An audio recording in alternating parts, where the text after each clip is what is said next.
The game was drunk. It was off the rails. 6 turnovers in the second half. Since the NFL started tracking play-by-play type coverage of a game in 1991, there's never been a single play that's resulted in one player turning the ball over twice in the same play. That happened to Jalen Hurts last night, and I'm sure fantasy football players were losing their minds over that, whether it was how many matchups hurtful. Flipped on that play alone? It was insane how the Chargers and the Eagles were just hitting each other in the mouth over and over and over again. And what ended up happening was a game that went into overtime for 2 8-4 teams that needed this game for various reasons. In terms of the Chargers, they needed the game to stay in the race for their division, if not potentially the 1 seed.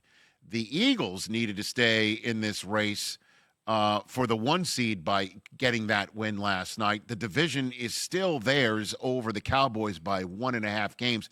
Had they won last night, it would have put this division on the precipice for Philadelphia to win once again and become the first team to win back-to-back, the last team to win back-to-back titles in the division were the Andy Reid Eagles. And that's still in the ether for them. But right now, what you have is a Chargers team that's in the mix in the AFC West still, because they beat the Denver Broncos. They're the last team to beat Denver. And we'll talk about that later on this program when we focus on the Chargers. But for the Philadelphia Eagles fans, I have been telling you to relax for 2+ weeks. Well, what about now? Well, I'll get to that. Okay. What about now? And all I'm going to say is look right down the camera and tell the Philadelphia Eagles fans who watched last night's game, chock full of mistakes, chock full of turnovers, chock full of drop passes, chock full of a lot of hair on fire moments. And look at you in the face if you're watching on Disney Plus or the ESPN app, and tell you. Say it with your chest. Keep relaxing. Oh, come on. No, Rich. what? Dude, are you serious? No, you are not Frankie Goes to Hollywood. They are not I'm going to tell you to keep relaxing, because what we saw last night was enough positive things. I didn't see any. I saw Saquon Barkley going on a mad dash. I saw the running game. One play. He had one nice play. Untrue. He had multiple carries that were first down carries from jump. Multiple carries that looked a lot like last year. Multiple moments. And there were also great throws from Jalen Hurts. 2 of them, A.J. Brown dropped for touchdowns. And one of them, A.J. Brown had his hands on and was one of the 4 interceptions that Jalen Hurts has on his record from last night. And so there was enough positive things. In addition, and I'm sober, okay? I am sober because I know what Eagles fans are thinking and saying right now. But on top of that, the Philadelphia Eagles, after that awful loss, that gutting loss, that hair-on-fire loss, that long-ass plane ride home loss, okay? All of that, go home and take on a Las Vegas Raiders team that suddenly can't tie its shoes and hasn't been able to do so for a couple of months. And they also have not 1, but 2 games against a 3-win Washington Commanders team that is just coming off of a shutout loss to the Minnesota Vikings in such a fashion. The Vikings just became the first team in the history of the NFL to be shut out by 25 or more points in 1 week and come home and shut another opponent out a week later by 25 or more points. That team is on the docket twice for the Philadelphia Eagles, the Washington Commanders. Now, there's a visit to Buffalo that might be one of those measuring stick games. I will tell you right now, that game against the Buffalo Bills will be one of those moments of, all right, Eagles have straightened themselves out, but now here's the measuring stick for the playoffs. And if you're sitting here saying the ultimate goal is to go back-to-back and win the Super Bowl again for the Philadelphia Eagles, I will look all the Eagles fans in the face and say, I'm concerned for you. But all you need to do is punch your ticket to the playoffs. All you need to do is win your division, which they're going to do. The only way they lose, excuse me, do you feel, put the Cowboys schedule up, if you don't mind. Them boys. Killed the rabbit last night. No, listen, I know you're very happy watching as a Cowboys fan an Eagles team losing their third in a row. They were on the march last night in overtime to win that game and saw some great throws from Jalen Hurts to put them in position. Dallas has got the same Minnesota team that I just said just shut out the Washington Commanders. They should win that game. The Chargers team that we saw last night, hitting people in the mouth. They can't block anybody. Justin Herbert is running for his life on every play. And yet won the game. And they do have 2 winnable games at Washington at the Giants as well. They need to sweep that and have the Eagles lose twice.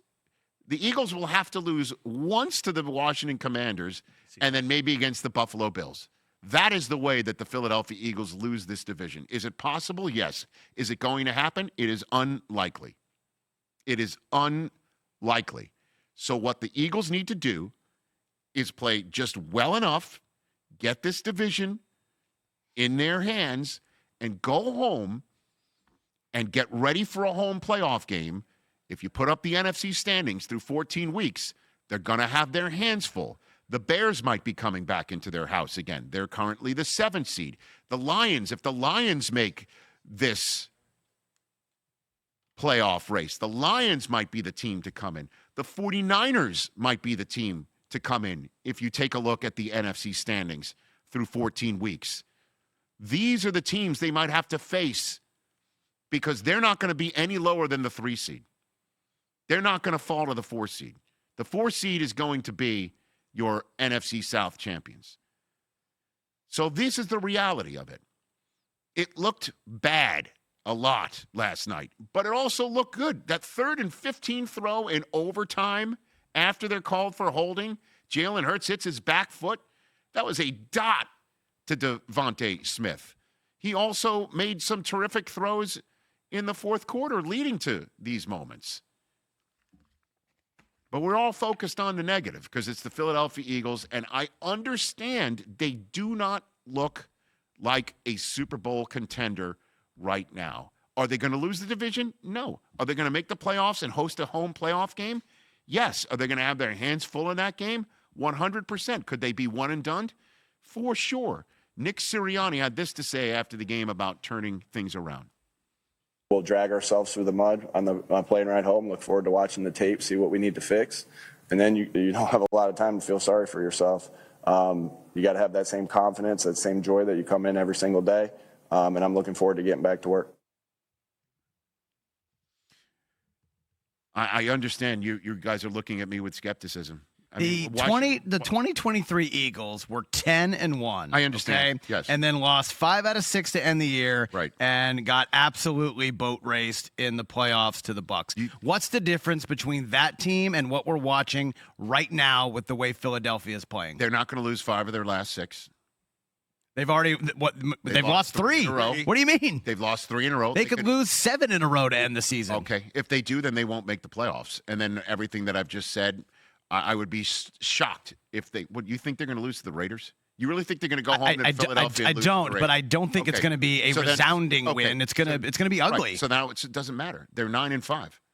They're 9-5. Then they go to Washington. You think they're going to lose to Washington? I think that Jaden Daniels, with a couple of games under his belt, with a full complement of weapons. Daniels didn't even finish the game in Minnesota.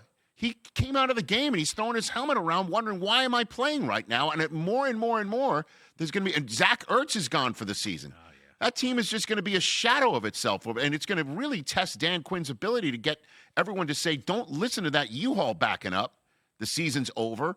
Don't pay attention to Zach Ertz playing this game, and now he's going to be rehabbing the rest of the season, the rest of the offseason." Marcus Mariota had the Broncos beat. I don't know who that is. I know of Marcus Mariota. Oh, interesting. You got to say it. They're right. That's my fault. Right. You know, honestly, you have to just take a look at down the road the way it's going. And the other thing is that 2023 team fell apart so badly They didn't even win their division. They had to go on the road. They got one and done in Tampa. They're going to play a home game. They're going to play a home game. I'm going to quote you. We can't definitively say that the Eagles are winning the NFC East. I'm saying if they, how about this? They don't deserve to win it. If the Cowboys win out and they lose a game to the Washington Commanders or the Raiders, then they don't deserve it. Then everything that I believe in them with their superior talent at certain positions that is just like the Chiefs, things just are blowing up. They're not working. There's a hold here. There's a mistake there. There's a drop ball here. But then there's also Cooper DeJean, who erased Ladidi McConkey last night. Facts. Erased him. Ladidi. The front four was getting after it without Jalen Carter. At some point, it's all going to hopefully be able to be pulled together, and they have the opponents coming into their house to pull it off. But so much for the positivity, right? Chargers line, though, right? They're missing. I would also like to point out that is now a third straight 100-yard game for A.J. Brown. And what happened? What's the result? I understand. He lost them all, and he dropped, and had he caught the one instead of settling for a field goal, they score a touchdown at the end of the game. If he caught, that was a dime by Hurst. That was a great throw in the bucket. The game when there was nothing going on, and A.J. Brown takes off down the field, and they connected mentally. And they connected physically, but the ball went off of Brown's hands. And after the game, he took responsibility for that. He should have had the one in overtime. I'm just saying there's enough there. But I understand they've lost 3 in a row. It's Philadelphia. Every single mistake that they make gets compounded. I thought they were winning that game last night. When they converted on 3rd and 15 and then another throw to Dallas Goedert. It did feel like it. And it was just a risky throw into coverage. I thought maybe if he had checked it down, just been a little bit more patient, but there was only 3 minutes to go. I'm sitting there thinking a tie doesn't really do much except, it would keep them 2 in front of Dallas. Would have kept them 2 in front of Dallas. So a tie kind of would have helped them. But I'll tell you this, though. The conference is gone for the Philadelphia Eagles. I think went by the wayside last night, that they're not going to be able to catch the Rams or the Seahawks. Yeah, I think what you said is right. The winner of the East is probably the 3 seed. And so you just got to just take a beat, take a breath. And I know relax doesn't really help right there. Or, what hopefully the Eagles will be able to do is to tell the committee, listen, we had a quality win against the Rams. It's a committee. Right? And hey, this is a quality loss. The Chargers have 9 wins. Okay. Rich. Oh, wait a minute.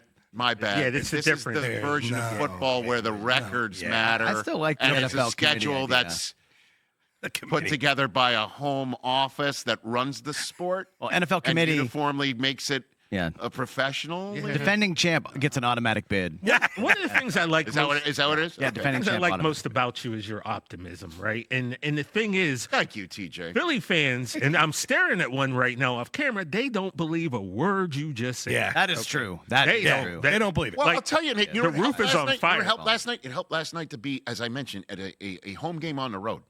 Okay, where all those fans were they booing? Were they booing when the ball went off? Could you imagine if this game was at home? Oh man! If this game was at home, where all you're in the Philly fans were there. Yeah, something like all the Philly fans were there. Most of the Philly fans were in SoFi last night, just happy to be there, seeing their team and rooting them on like an old school fan base. I know I always tread into some dicey waters when I criticize Philadelphia fans because East Coast fans are all from the same. We cut of the same jib. Yeah. All us East Coasters. I get it. Sure. I flew over. But seriously, if this game was at home, oh baby, I don't even know if the Eagles would have had a chance to even keep playing and winning. They were in a position to win. Yeah. Okay. And they made some smart play calls. They did. It's just some of them didn't work out, and that's what's happening like now. And it's tough for all of us, I think, to wrap our arms around, or at least. I'll talk. I use the royal we here. Is that all the teams that last year were Super Bowl contenders? Many of them might not even make the playoffs this year. It's a whole different world right now. Yeah. And so the Eagles are still one of those 10-win teams from last year who have a chance to make the playoffs and go on a run. The Commanders aren't.